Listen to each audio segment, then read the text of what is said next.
నమస్తే sir, vice sir. నమస్తే. ఎట్లున్నారు sir? Fine sir. Fine sir. ఎట్లా ఉంది సార్ మీ ఆర్గనైజేషన్? మా ఆర్గనైజేషన్ ప్రస్తుతం ఎప్పట్లాగానే పనిచేసుకుంటూ పోతున్నాము సార్. ఈ మధ్యనే హైకోర్టు నుంచి ఒక ఆర్డర్ వెలువడడం, దాన్ని ఇమీడియట్గా ప్రభుత్వం ఇంప్లిమెంట్ చేయడం సార్, తద్వారా మన సంఘం యొక్క ప్రస్తావనలో ఒక ప్రముఖమైన ముందడుగు పడిందని మేము భావిస్తున్నాము. అయితే మీ సంఘం ఆవిర్భవించటానికి కారణమేంది? ఆవిర్భావం తర్వాత ఇన్ని రోజుల పోరాటంలో ఇది జరిగింది ఒక ముందడుగా అని అంటున్నారు. ఇన్ని రోజుల పోరాటంలో మీరు సాధించిన విజయాలు ఇదొక్కటేనా, ఇంకేమైనా ఉన్నాయా? ఎస్, మేము 1972లో రిజిస్టర్డ్ అయింది మా సంఘం. సార్, అప్పటి నుంచి పనిచేసుకుంటూనే పోతున్నాము.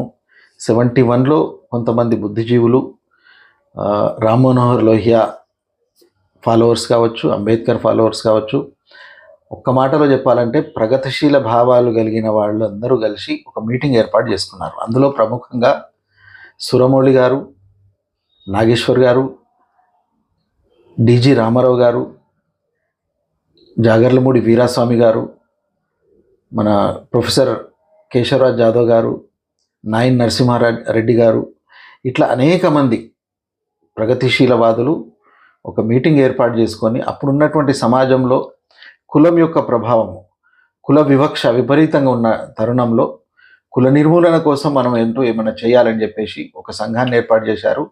దాన్ని కుల నిర్మూలన సంఘం అని పేరు పెట్టారు.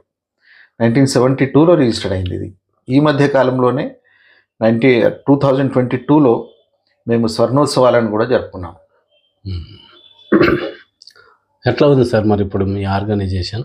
మేము అప్పటి నుంచి కూడా కొన్ని వేల కులాంతర వివాహాలు, కొన్ని మతాంతర వివాహాలు చేస్తూనే ఉన్నాము. దాంతోపాటుగా కుల వివక్షను తగ్గించే విధంగా మీటింగ్లు ఆర్గనైజ్ చేయడం, స్కూళ్ళల్లో కాలేజీలలో పిల్లలను మోటివేట్ చేయడం, ఇటువంటి అనేక కార్యక్రమాలు చేస్తున్నాము.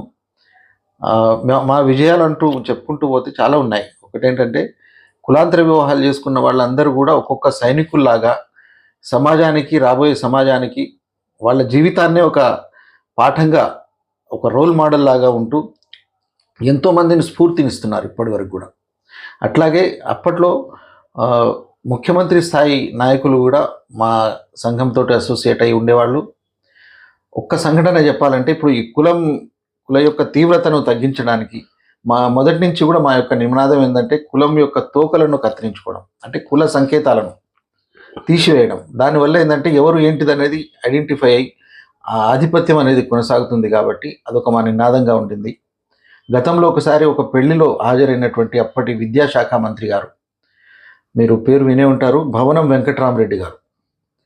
అప్పుడు ఆయన పేరు భవనం వెంకట్రామరెడ్డి. అయితే ఆ పెళ్లి రోజు ఆ సభకు ఆయన ముఖ్య అతిథిగా హాజరయ్యారు.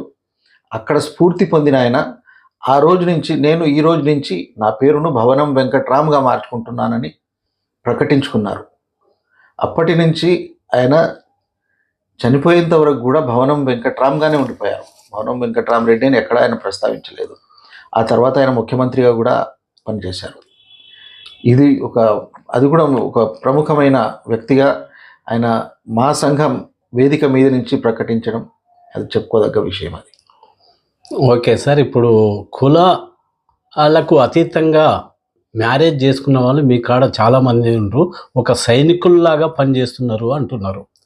అయితే కులాలను అతీతంగా మ్యారేజ్ చేసుకున్న వాళ్ళు మాత్రమే మాకు కులరహిత మతరహిత సర్టిఫికెట్ కావాలి అని చెప్పి పోరాటం చేస్తున్నట్టుగా మా దృష్టిలో ఉంది. దీనిపైన ఒక చిన్న క్లారిటీ ఇస్తే బాగుంటుంది. Yes sir. అయితే కులాంతర వివాహాలు, డాక్టర్ బిఆర్ అంబేద్కర్ గారు చెప్పినట్టుగా కులాంతర వివాహాల ద్వారానే రక్త సంక్రమణ జరిగి తద్వారా కుల భావన అనేది డైల్యూట్ అవుతుంది అనేది ఒక ప్రతిపాదన చేశారు కుల నిర్మూలన అనే పుస్తకంలో. దాన్ని బేస్ చేసుకొని ప్రధానంగా మా ఫోకస్ అంతా కూడా కులాంతర వివాహం మీదనే ఉంటుంది. అయితే కులాంతర వివాహం చేసుకున్న తర్వాత మళ్ళీ వాళ్ళ పిల్లలకు తల్లిది కానీ తండ్రిది కానీ ఆ క్యాస్ట్ అనేది మళ్ళీ కొనసాగుతుంది. దానికి కారణం ఏంటంటే వాళ్ళు తరతరాలుగా వెనుకబడిపోయి ఆర్థికంగా, రాజకీయంగా, సామాజిక అన్ని రకాలుగా వివక్షకు గురి అయి సమస్తం నష్టపోయి ఉన్నారు. కాబట్టి వాళ్లకు అంతో ఇంతో ఊతంగా నిలబడింది ఈ రిజర్వేషన్ వ్యవస్థ. అయితే దాన్ని మళ్ళీ కులం లేదు మాకని చెప్పే వరకు ఆ రిజర్వేషన్లు కోల్పోవలసి వస్తుంది.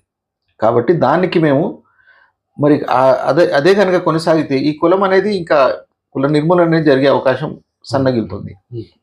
దానికి పరిష్కారంగా మేము ప్రతిపాదించింది ఏంటంటే, గత కొన్నేళ్లుగా మేము ప్రభుత్వానికి అనేక సార్లు విన్నవించుకున్నాము, చెప్తున్నాము. ఈ కులాంతర వివాహం చేసుకున్న వాళ్ళను, వాళ్ళ పిల్లలను ఆదర్శ భారతీయులుగా గుర్తించి వారికి కూడా కొంత శాతం రిజర్వేషన్ కనుక కేటాయించినట్లయితే ఆ కులం పేరుతో కాకుండా ఈ యొక్క ఆదర్శ భారతీయుల కోటా కింద కనుక వాళ్ళు నమోదు చేసుకొని ఆ రిజర్వేషన్ పొందితే, అంటే ఆర్థికంగా ఆ వెసులుబాటు పొందుతూనే కుల నిర్మూలన వైపుగా ప్రయాణిస్తారు. కాబట్టి ఆ రకంగా ఒకటి రెండు తరాలు ముందుకెళ్ళినప్పుడు ఈ సంఖ్య గణనీయంగా పెరుగుతుంది. అప్పుడు కులం అనే భావన కూడా తగ్గుతుందనేది మా ప్రతిపాదన. ఈ దిశగానే మేము పనిచేస్తున్నాం. ఇంకొక చిన్న విషయం సార్, ఇక్కడ యువకులు కులరహిత మ్యారేజ్ చేసుకున్న వారికి రాజ్యాంగంలోనే కొన్ని బెనిఫిట్స్ ఉన్నాయి కదా, అవి మీ కాడికి వచ్చిన వారికి ఇప్పగలుగుతున్న ఉద్యోగాలు కూడా ఉన్నాయి చదువుకున్న వారికి. గతంలో సార్ మా సంఘం చేసినటువంటి పోరాట ఫలితంగా సార్ ఇన్సెంటివ్ అవార్డును సాధించుకోగలిగినాం. అలాగే ఉద్యోగాల్లో కూడా వీళ్ళకు ప్రయారిటీ ఇవ్వాలని చెప్పేసి, అలాగే ప్రభుత్వం కేటాయించే హౌసింగ్స్ దాంట్లో కూడా వాళ్లకు ప్రత్యేకంగా కేటాయించాలని ఇన్సెంటివ్ అవార్డుతో పాటుగా ఇవన్నీ కూడా వచ్చినాయి. కానీ దురదృష్టవశాత్తు ఏంటంటే, అది సీరియస్గా ప్రభుత్వం దాని మీద ఇంప్లిమెంటేషన్కి వచ్చే వరకు బాగా వివక్షకు గురైంది అక్కడ. ఎందుకంటే అక్కడ కూర్చున్నటువంటి అధికారులకు కానీ, ఈ నాయకులకు కానీ ఈ కాజ్ మీద ప్రత్యేకమైన శ్రద్ధ లేకపోవడము, దాని గురించి సరియైన ప్రచారం లేకపోవడం. ఇప్పుడు ఏదైనా అనేక స్కీమ్స్ వస్తుంటాయి, దాని మీద ప్రభుత్వం బాగా విపరీతమైన ప్రచారం చేస్తుంటారు. కానీ ఈ యొక్క స్కీమ్ ఇంత మంచి ఉద్దేశంతో చేస్తున్నటువంటి కార్యక్రమానికి ఇన్సెంటివ్ అవార్డు అంటూ ఒకటి ప్రకటించారు. కానీ సరి అయిన ప్రచారం లేకపోవడం వల్ల దానికి చాలామందికి తెలియకుండా పోతుంది. అది ప్రచారం అంటే సార్ చిన్న విషయము, ప్రజల మధ్య ప్రచారం ఒక ఎత్తు, ప్రభుత్వం తీసుకొస్తున్న జీవో ఒక ఎత్తు ఉంటుంది కదా, జీవో ప్రకారం కొట్లాడే వాళ్ళు ఉంటారు సామాన్యులు కూడా. అయితే జీవోలు వచ్చాయి, ఇప్పటికీ ఉన్నాయి. ఇప్పుడు కులాంతర వివాహం చేసుకున్న వాళ్ళలో ఎవరైనా ఒకరు ఎస్సీ కానీ ఎస్టీ కానీ అయి ఉంటే వారికి 2.5 లక్షలు ఇస్తున్నారు సార్. అయితే ఈ విషయం పట్ల చాలామందికి తెలియదు. దీన్ని ఎట్లా అవైల్ చేసుకోవాలి, ఏ ఆఫీస్కి వెళ్ళాలి అనేది కూడా స్పష్టత అనేది లేదు. దాన్ని మేము అవేర్నెస్ మేము చేస్తున్నామా, కానీ ప్రభుత్వం పక్షాన దీని మీద ఒక పేపర్ ప్రకటన కానీ, టీవీల్లో కానీ మీరు ముందుకు రండి అనే యువతకు ఒక పిలుపునివ్వడం కానీ అది ఇంతవరకు జరగలేదు. అయితే సంతోషకరమైన విషయం ఏంటంటే, ఇటీవల మేము ఈ కోర్టు నుంచి ఈ కేసు ద్వారా వచ్చిన తర్వాత ముఖ్యమంత్రి గారు మొదటిసారిగా బహిరంగంగా కుల వివక్షను తగ్గించాలంటే కులాంతర వివాహాలు చేసుకోవచ్చు, వారికి అండగా ఉండేటట్టుగా మా యొక్క ప్రణాళికలు ఉంటాయి అని బహిరంగంగా చెప్పినటువంటి మొదటి ముఖ్యమంత్రిగా నాకు తెలిసినంత వరకు మన రేవంత్ రెడ్డి గారు. వారికి నేను మీ పక్షాన మీ ముఖంగా ధన్యవాదాలు కూడా తెలుపుకుంటున్నాను. ఈ మొన్న వచ్చినటువంటి ఆర్డర్ తర్వాత జరిగినటువంటి పరిణామం ఇది. ఓకే సార్, ఇప్పుడు ప్రజెంట్లో ఈ అన్నిటికీ కారణం ఒక కాలం.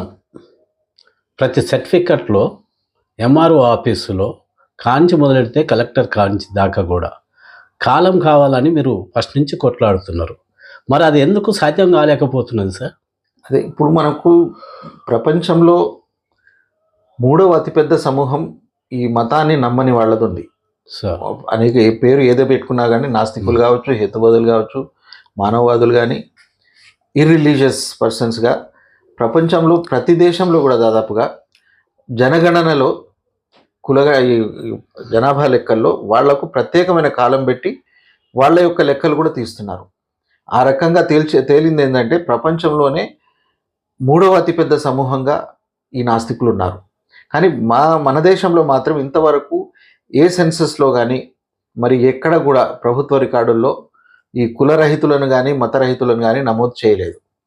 కాబట్టి వాళ్ళ పేర్లను సింపుల్గా అదర్స్ అనే కాలం కిందనే చేర్చేస్తున్నారు. ఆ అదర్స్లో చాలామంది ఉండొచ్చు. ఈ ప్రత్యేకమైన వీళ్ళ సంఖ్య అనేది ఎప్పటికీ బయటికి రాకుండా ఉండిపోయింది. కాబట్టి మమ్మల్ని మాలాగానే గుర్తించామని చెప్పేసి చేస్తున్న పోరాటంలోనే మొన్న మేము కోర్టుకు వెళ్ళడం, కోర్టు ఆర్డర్ ఇవ్వడం, దాన్ని ప్రభుత్వ యంత్రాంగం యాక్సెప్ట్ చేసి ఇప్పుడు జరుగుతున్నటువంటి కులగణనలో ప్రత్యేకంగా కాలమ్స్ ఏర్పాటు చేశారు. చేశారు సార్. కులరహితులు అలాగే మతరహితులకు దీంతో పాటుగా మా మూడవ డిమాండ్ అయినటువంటి కులాంతర వివాహం చేసుకున్న వాళ్ళ వివరాలు కూడా ఈసారి నమోదు కాబోతున్నాయి. ఇది దేశ చరిత్రలోనే మొదటిసారిది. ఏ రాష్ట్రంలో కూడా ఇంతవరకు జరగలేదు. కాబట్టి ఈ విషయంలో తెలంగాణ రాష్ట్రం అందరికీ ఒక మార్గదర్శకంగా నిలబడింది. Okay sir.